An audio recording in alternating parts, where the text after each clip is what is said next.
দেখতে পাচ্ছেন দরিয়াপুর বাইসি স্কুলে সব নয় মৌজার ছাত্রীরা স্কুলে ঢুকছেন পরীক্ষা দিতে। এবারে গার্জেন নট অ্যালাউড করে দিয়েছে, সেই জন্য গার্জেনদেরকে ভিতরে ঢুকতে দেওয়া হচ্ছে না।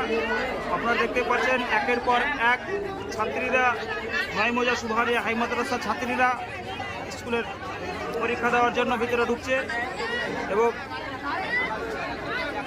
বিশেষ কড়া নজরদারিতে ছাত্রদেরকে ঢুকানো হচ্ছে। ভালো করে চেক করে ছাত্রীদেরকে ঢুকানো হচ্ছে এবং গার্জেন নট অ্যালাউড করে দিয়েছে। আমরা জন্ম থেকে দিয়ে আসছি গার্জেনকে স্কুলের ভিতরে ঢুকতে দেওয়া হতো, কিন্তু সরকারের কড়া নির্দেশায় এবারে স্কুলের ভিতরে গার্জেনদের ঢুকতে দেওয়া হচ্ছে না, শুধু ছাত্ররা এবং ছাত্রীরা স্কুলে প্রবেশ করছে।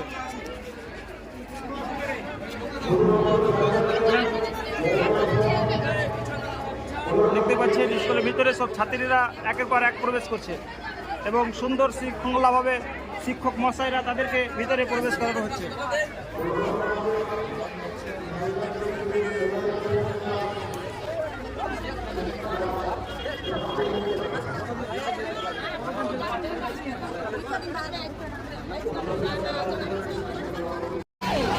এটা